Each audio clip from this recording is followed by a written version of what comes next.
4 de julio de 2022.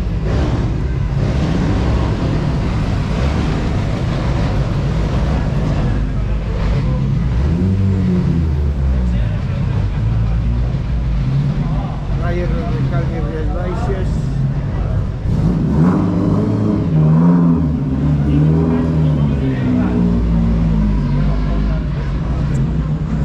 Farmacia. Esto era la farmacia que no me acuerdo el nombre.